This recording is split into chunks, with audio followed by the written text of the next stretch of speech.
Hello বন্ধুগণ, কেমন আছেন সবাই? আশা করি ভালো আছেন, আমিও ভালো আছি। নতুন একটা দিনে নতুন একটা ব্লগে সবাইকে স্বাগতম। আশা করি ব্লগটা ভালো লাগবে। ভালো লাগলে লাইক, কমেন্ট, শেয়ার দিয়ে আমার পাশে থাকবেন। আর যারা প্রতিদিন আমার ভিডিও দেখেন, ভিডিওতে লাইক করেন, কমেন্টস করেন, তাদেরকে অনেক অনেক ধন্যবাদ। এই যে কয়েকটা গাছ দেখছেন, অ্যালোভেরা গাছ, এটা আমার বোনকে একজন গিফট করেছে। আর এগুলো দেখুন লাগিয়ে দিল। অনেকগুলো গাছ ছিল এখানে, আর লাগিয়েছে হলো আমার ছেলের খেলনার মধ্যে। গাড়ি ছিল, গাড়ির ওপরে যে অংশটা ছিল সেটা খুলে ও লাগিয়ে দিয়েছে। আর আপনাদের এই গাছটা দেখাই, দেখুন কত সুন্দর গাছটা। এত ভালো লাগে আমার গাছটা দেখলে। খুবই ছোট কিন্তু খুবই ভালো লাগে। আর বাসার জন্য ঘর সাজাতে এই গাছটা কিন্তু খুবই সুন্দর। আর এই গাছের পাতাগুলো, এটার কথা কি আর বলবো, এত পুরু পুরু পাতাগুলো, এত মোটা, এত ভালো লাগে পাতাগুলো দেখতে, এমনকি ধরতেও অনেক ভালো লাগে। এত ছোট গাছের এত ছোট ছোট পাতার যে এত পুরু হয়, মানে এটা না দেখলে বোঝারই উপায় নেই। দেখুন কত সুন্দর গাছটা। আর খুবই ধীরে ধীরে বড় হয়, হয়তো বা রৌদ্র পেলে খুবই তাড়াতাড়ি বড় হয়, কিন্তু আমাদের এখানে অনেক দেরি লাগছে এই গাছটা বড় হতে। তেমন বেশি রোদ পায় না, যার জন্যে এই অবস্থা। যদি বেশি রোদ পেত তাহলে তাড়াতাড়ি বড় হয়ে যেত। তারপরে কি, কাল রাতের বেলা একটু চিরতার ভিজিয়ে রেখেছিলাম ছেলের জন্য, কারণ অনেক দিন হয়ে গেছে, প্রায় মাসখানিকের মতো হয়ে গেছে ওকে চিরতার জল খাওয়ানো হয় না। যার ফলে কালকে রাতের বেলা একটু চিরতার জল ভিজিয়ে রেখেছিলাম আজকে খাওয়াবো বলে। তাই এখন এটা ছেঁকে নিচ্ছি যে অল্প করে, আর চিরতা পাতা খাওয়াবো। আর চিরতা পাতার খাওয়ার কথা কি বলবো, আমার ছেলে তো এই জিনিসটা খুবই পছন্দ করে, বরাবরের মতোই ও এই জিনিসটা খেতে চায়। ওর কোনো অনীহা নেই। দেখুন আমি এটা মানে ছাকার পরেই ও আমার কাছ থেকে নিয়ে নিল। ও অবশ্য প্রথমে ভেবেছিল যে কোনো জুস টুস, কিন্তু পরে দেখে যে এটা তিতা। তারপরে মুখে দিয়ে দেখুন ওর রিয়েকশন কী। কিন্তু ওর কোনো রিয়েকশন বলতে যে ফেলে দিব বা খাবো না এরকম কোনো কিছুই না। ও সুন্দর করে এটা খেয়ে নিচ্ছে, এমনকি উপভোগ করেই জিনিসটা খাচ্ছে। দাঁড়িয়ে খাচ্ছিল, তারপরে আমি একটু সোফার মধ্যে বসিয়ে দিলাম যে বসে বসে ভালোভাবে খুব সুন্দর করে এটা খাও, আর সম্পূর্ণটা খেয়ে শেষ করবে। ও ঠিক আমার সেম কথাটাই শোনে। ও সুন্দর করে বসে বসে সম্পূর্ণ চিরতা পাতার তেতোটাই খেয়ে নেয়, একদম অনীহা ছাড়া। এটা যারা আমার আগের ব্লগে দেখেছেন তারা বলতে পারবেন যে আমার ছেলে এই তিতেগুলো খেতে খুব পছন্দ করে। আর দেখুন পা নাড়িয়ে নাড়িয়ে খাচ্ছে, মানে কি পরিমাণ উপভোগ করে এই জিনিসটা খেতে। আর সম্পূর্ণটাই খেয়ে নেয়, একদম দুষ্টুমি করে না। এই জিনিসটা খেতে ও একদমই ঝামেলা করে না সব সময়ই, যদিও সব সময় খাওয়ানো হয় না, মাঝে মাঝে খাওয়ানো হয় আর কি। তারপরে কি, আর আজকে মা সকালবেলা রান্না করছে এই যে ধুন্দুল দিয়ে রুই মাছের ঝোল।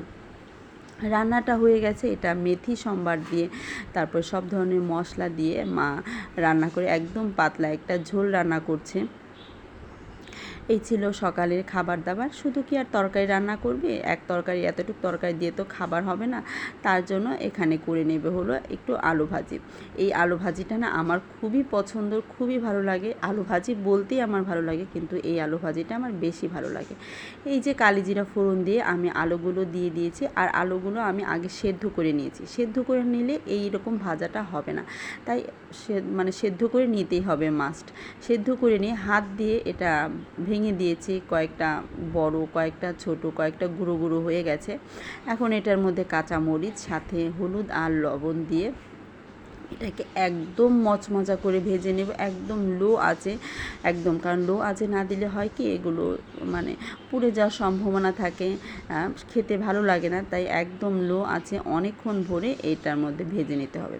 আর তেলের পরিমাণটা অবশ্যই বেশি দিতে হবে। আর যারা তেল কম খেতে চান তারা ভাজার হওয়ার পরে এভাবে তেলটা ঝরিয়ে নিতে পারেন। আমার তো সব কিছু করা শেষ, এখন খাওয়া দাওয়ার পালা। আগে ছেলেকে খাওয়াবো, তারপরে আমরা খাবো। এই যে ছেলের জন্য খাবারটা বেড়ে নিয়েছি, ওকে খাওয়ানো শেষ হলেই আমরা খেয়ে নেব। খাওয়া দাওয়া শেষ করে আজকে হলো পোলিও টিকা খাওয়ানোর দিন। আমি, আমার বোন আর আমার ছেলে মিলে চলে গেলাম পোলিও টিকা খাওয়ানোর জন্য। যেখানে পোলিও টিকা খাওয়ানো হয়, এখানে দেখুন কি সুন্দর করে লেখা আছে। আর মোটামুটি ভিড় ছিল না, আবার ছিল 7-8 জন মতো মানুষ ছিল।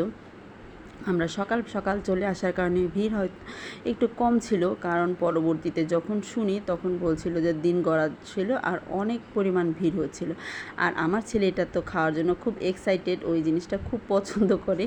একটা খাওয়ানোর পর ও মন মরছিল না, ও বলছিল আরও খাবে।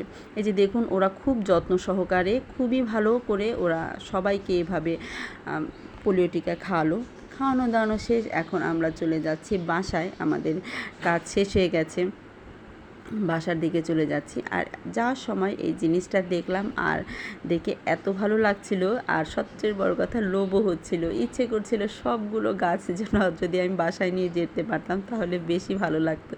দেখুন কি সুন্দর লাগছে, এত সুন্দর লাগছে মানে সেটা ভাষায় প্রকাশ করার মতো না। আর এটা দেখে আমি একটু ভিডিও না করে আর পারলামই না।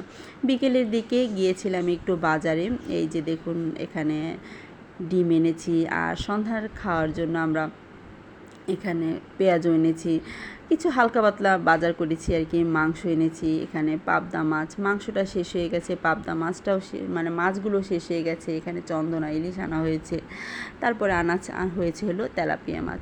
এই যে মাংসগুলো ধোয়া হয়ে গেছে, এখন এটাকে রেখে দেবে, এটা রেখে আবার তেলাপিয়া মাছগুলো রাখা হলো, এখন এগুলো ধোয়া হবে, বাকি সবগুলো যেগুলো আছে সেগুলো কাটাকুটি করে নেবে আর কি। আর মাছ আনলে মাছকে হাতানো ধরা এটা হলো আমার ছেলের অভ্যাস, ও এরকমই করছে। আর এখানে এনেছি কলাটা শেষ হয়ে গেছিলো, বা প্রায় 2-3 দিন হয়ে গেছিলো কলা ঘরে নেই। আর কলা ছাড়া তো একদমই চলে না, কারণ প্রতিদিনই ছেলেকে কলা খাওয়াতে হয়। এখানে অনেক দিন পরে আনলাম হলো আপেল। এই ছিল বাজার। তারপরে এগুলো যার যার মতো যথাস্থানে গুছিয়ে রেখেছি। আর আজকে বোনের হঠাৎ করে মনে হলো যে ওর কেক বানানো প্রয়োজন, আর কেক খেতে ইচ্ছে করছে। আসলে কি একটা জিনিস শেখার পরে হয় কি, আর এটা কিনে খেতে ইচ্ছে করে না, যেহেতু খুবই সহজে হয়ে যায়, যার ফলে বাসায় বানিয়ে নেওয়া হয় আর কি। তাই ওর খেতে ইচ্ছে করলো, আর ও ঝট করে এখন কেকটা বানিয়ে নিচ্ছে। আর এই যে কেক বানাতে গিয়ে ওর সাথে, আমার ছেলের সাথে তো মোটামুটি যুদ্ধ, কারণ ওকে এটা দেওয়া হবে না, আর ও এটা কান্নাকাটি করেই নিয়ে নিচ্ছিল। ওকে জিজ্ঞাসা করা হচ্ছিল, বাবা তুমি এটা কি বানাচ্ছ? ও বলছে যে কেক বানাচ্ছি। যাই হোক, এখন কেকের ডো বানানো হয়ে গেছে, এটা এখন দিয়ে দিবে চুলার মধ্যে। আর এদিকে মা যে পরিমাণ গরম পড়েছে, একটু শরবত বানিয়ে নিয়েছে, এখন সবাই মিলে একটু একটু করে শরবত খেয়ে নেব। আজ এ পর্যন্তই, আশা করি ব্লগটা ভালো লেগেছে, ভালো লাগলে লাইক কমেন্ট শেয়ার দিয়ে পাশে থাকবেন। টাটা।